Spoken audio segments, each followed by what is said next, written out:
अस्सलाम वालेकुम, मैं हूं शाकिर हुसैन, आपका फ़िज़िक्स टीचर। आज हम फ़िज़िक्स की दुनिया का बहुत अहम टॉपिक डिस्कस करने जा रहे हैं, जो कि है स्केलर्स और वेक्टर्स। स्केलर्स मिक़दारें कौन सी होती हैं, वेक्टर्स मिक़दारें कौन सी होती हैं, इनको ज़ाहिर कैसे किया जा सकता है, ये सारी चीज़ें हम आज के लेक्चर में डिस्कस करेंगे। तो आइए चलते हैं लाइट बोर्ड की तरफ। आइए हम देखते हैं स्केलर्स क्या होते हैं। तो स्केलर्स ऐसी मिक़दारें होती हैं, ऐसी तिबी मिक़दारें जिनका मुकम्मल इजहार इनकी मिक़दार से हो सकता हो, स्केलर्स कहलाती हैं।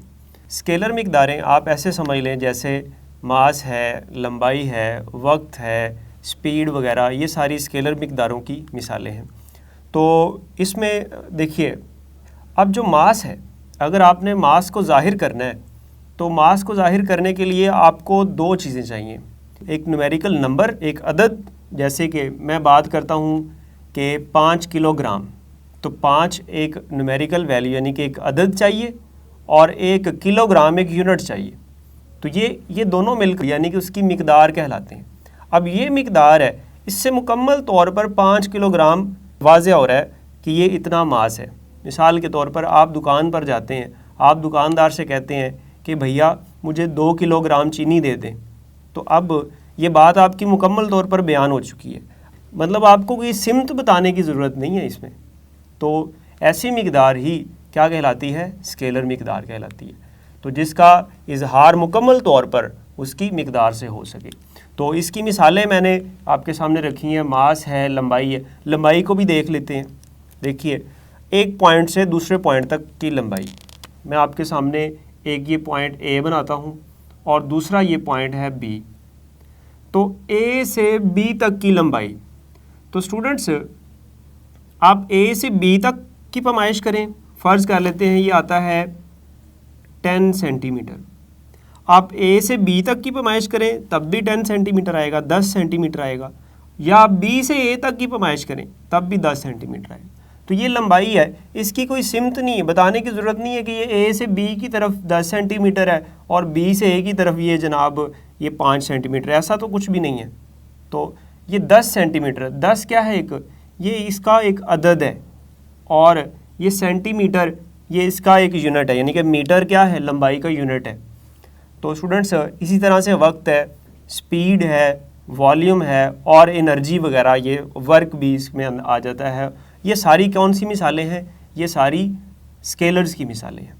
तो स्टूडेंट्स स्केलर्स के लिए मैंने एक पॉइंट भी आपके लिए लिखा है।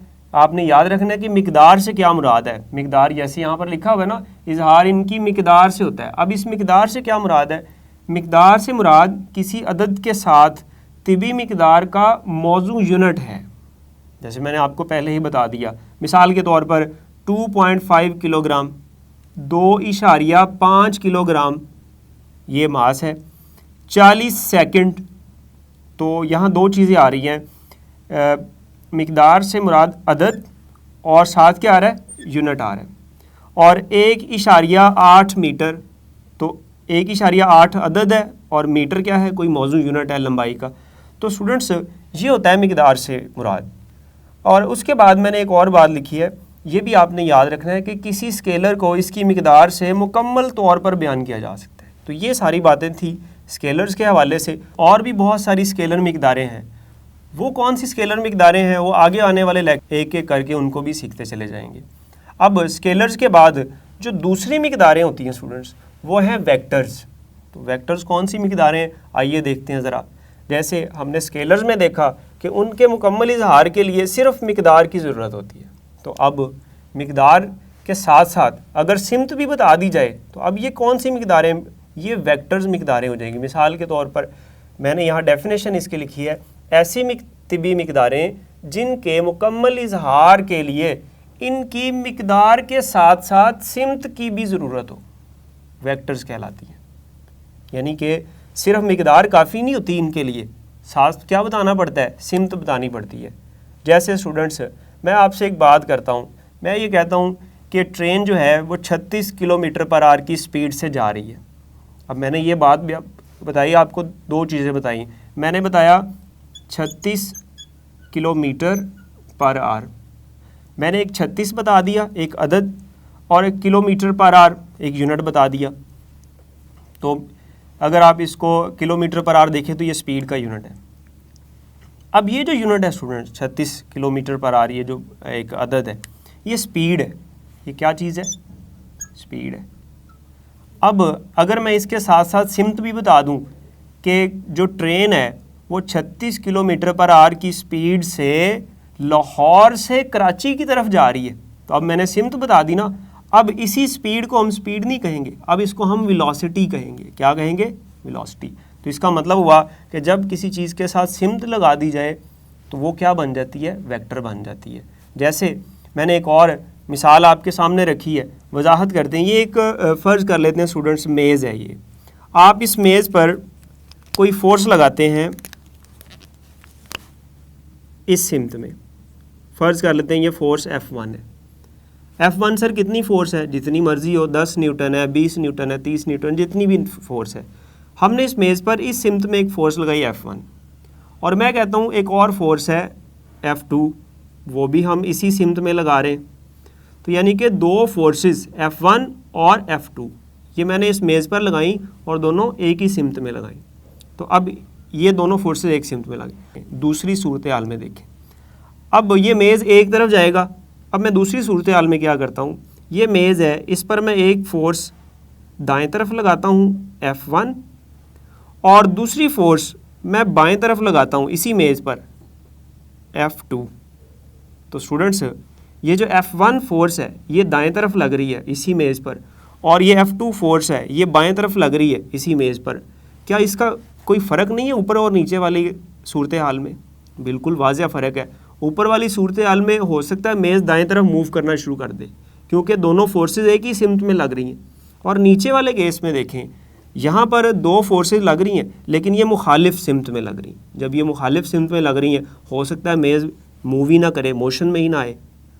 तो ये देखें, ये ऐसे ही है कि जैसे एक गाड़ी कहीं फंस गई है और आपने उसको निकालना है, तो निकालने के लिए 3-4 लोग जो हैं वो उस गाड़ी को एक ही सिमत में धक्का लगाएंगे ना, एक ही सिमत में फोर्स लगाएंगे, तभी वो गाड़ी निकलेगी। ऐसा तो नहीं है कि 2 लोग आगे से धक्का लगाना शुरू कर दें और 2 लोग पीछे से धक्का लगाना शुरू कर दें, तो वो गाड़ी कहीं भी नहीं जाएगी, उधर ही फंसी रहेगी।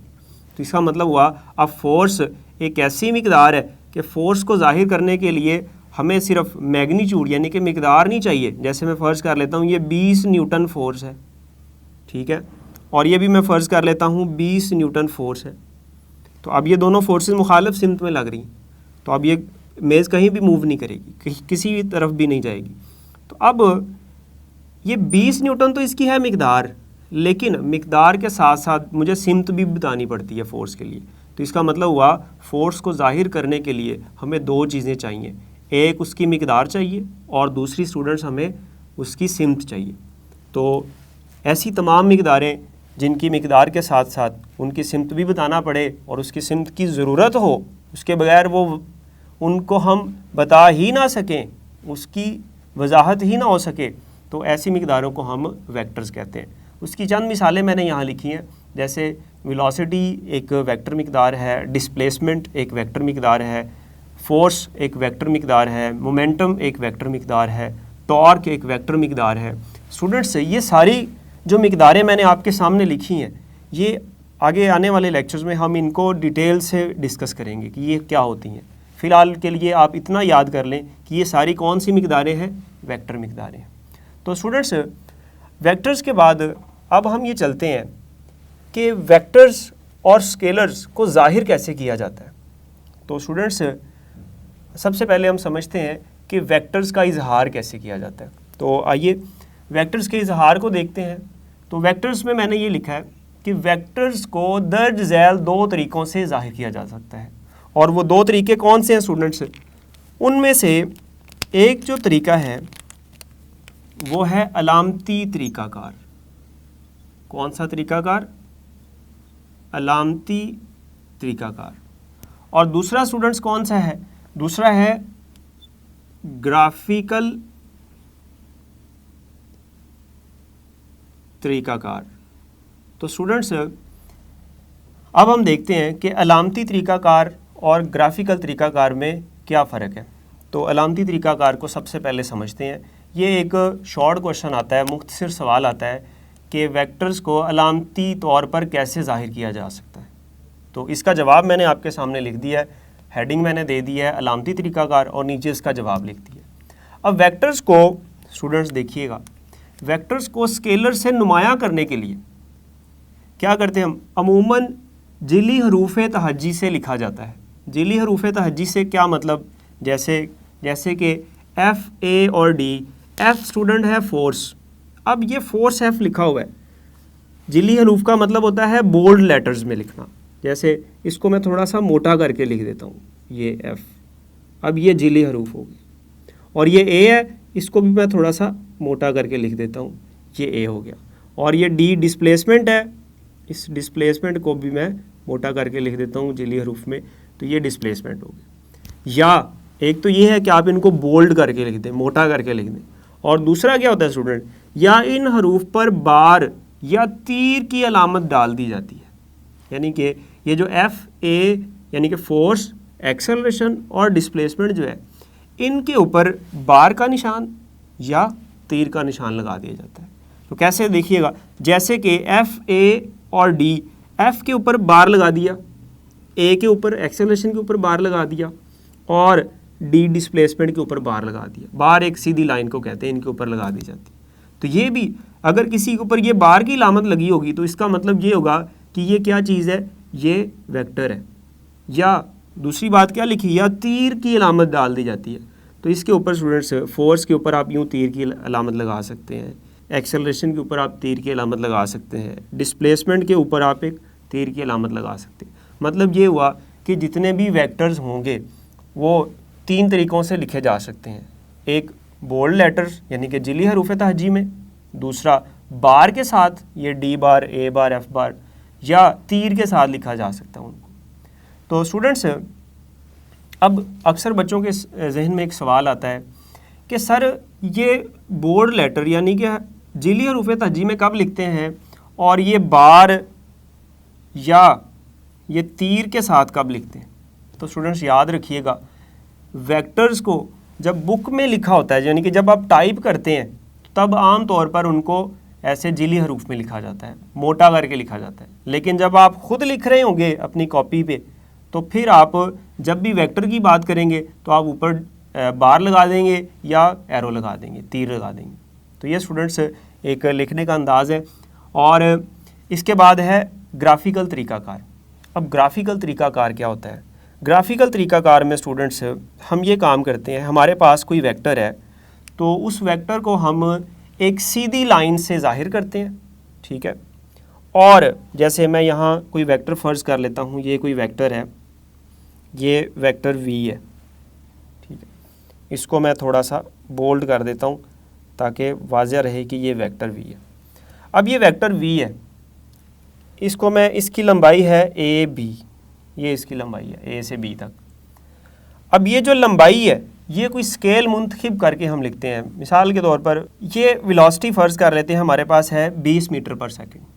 तो हम स्केल इस तरह से मुंतखब करते हैं कि 1 सेंटीमीटर जो है ना वो हमारे पास है 10 मीटर पर सेकंड के। तो 10 मीटर पर सेकंड 1 सेंटीमीटर की लंबाई हमें दे रहा है। तो अगर हमने 20 मीटर पर सेकंड की लंबाई की वेलोसिटी ड्रा करना है, उसका वेक्टर ड्रा करना है, बनाना है, तो हमें कितनी लंबाई की लाइन लगानी पड़ेगी, हमें बिल्कुल एक अगर होगा तो वो 10 मीटर पर सेकंड, और अगर 2 सेंटीमीटर होगा तो वो कितना होगा 20। तो इसका मतलब है कि ये जो लंबाई है ये कितनी होनी चाहिए, फिर ये 2 सेंटीमीटर हमने खींचनी है। अब ये तो हो गया इसका मैग्नीट्यूड, कि लंबाई जो है वो आपको क्या बताएगी, उसका मैग्नीट्यूड बताएगी। अब उसकी वेक्टर के लिए तो सिमत भी चाहिए होती है, फिर सिमत कैसे होगी, तो जिस तरफ उसकी सिमत है आप उस तरफ एक एरो का निशान लगा दें यूँ। ये देखिए आपने जो तीर का निशान लगा दिया है, ये तीर का निशान बता रहा है कि ये जो वेक्टर v है इसकी सिमत a से b की तरफ है। तो अब यहाँ पर दो बातें आपने जानी, एक ये है कि वेक्टर को ज़ाहिर करने के लिए एक सीधी लाइन खींचते हैं, और उस लाइन के एक तरफ तीर का निशान उस वेक्टर की सिमत को ज़ाहिर करता है, और उस लाइन की जो लंबाई है वो उस वेक्टर की मिकदार को ज़ाहिर करती है, मैग्नीट्यूड को ज़ाहिर करती है। तो देखिएगा इसका जवाब मैंने लिखा है, वेक्टर मिकदार को ग्राफिकली ज़ाहिर करने के लिए एक सीधी लाइन खींची जाती है। इसके एक सिरे पर तीर का निशान होता है जो कि सिमत को ज़ाहिर करता है और लाइन की लंबाई मुंतखब स्केल के मुताबिक मिकदार को ज़ाहिर करती है। तो ये देखें स्टूडेंट्स, ये मैंने आपको, ये सवाल कैसे आता है? सवाल ऐसे आता है कि वेक्टर्स को ग्राफिकली कैसे ज़ाहिर किया जाता है या वेक्टर्स के ग्राफिकल इजहार को कैसे बयान किया जा सकता है। तो ये मुख्तलिफ़ तरीक़ों से आपसे सवाल पूछा जा सकता है। तो स्टूडेंट्स, इसमें हमने बड़ी डिटेल से ये समझा कि स्केलर्स मिकदारें क्या होती हैं, वेक्टर्स मिकदारें क्या होती हैं और फिर वेक्टर्स को ज़ाहिर कैसे किया जा सकता है। और एक आखिरी बात मैं आपको बताता चलूँ, मिसाल के तौर पर एक लिखा हुआ है ए, अब इसके ऊपर बार नहीं है, एरो नहीं है, ये बोल्ड भी नहीं है, तो अब ये वेक्टर नहीं होगा, ये सिर्फ मिकदार होगी। जैसे एक्सेलरेशन है 20 मीटर पर सेकंड स्क्वायर, अब ये देखें, ये अब वेक्टर नहीं हम इसको कहेंगे, इसको स्केलर कहेंगे। अगर ऊपर बार लगा दिया अब ये वेक्टर बन जाएगा। ठीक है, तो याद रखिएगा, जब भी ऊपर सिंबल यानी कि बार या एरो या वो बोल्ड करके नहीं लिखा, वो जिली हरूफ में नहीं लिखा, तो वो फिर स्केलर मिकदार के तौर पर बिहेव कर रहा होगा, और अगर ऊपर बार लगाया हुआ है तो फिर वो वेक्टर के तौर पर बिहेव करेगा। तो स्टूडेंट्स, ये था आज का लेक्चर। तो अगले लेक्चर में जल्द हाजिर होंगे। अल्लाह हाफिज़। आज के लेक्चर में हमने बहुत अहम टॉपिक को पढ़ा, स्केलर्स और वेक्टर्स, और इसमें हमने ये जाना कि स्केलर मिकदारें कौन सी होती हैं और वेक्टर मिकदारें कौन सी होती हैं, और साथ हमने इनकी मिसालें भी दी आपको। हमने वेक्टर्स को ज़ाहिर कैसे किया जाता है ये भी समझा। तो उम्मीद है आपको ये लेक्चर समझ आया होगा। अगले लेक्चर में जल्द हाजिर होंगे, तब तक के लिए अल्लाह हाफिज़।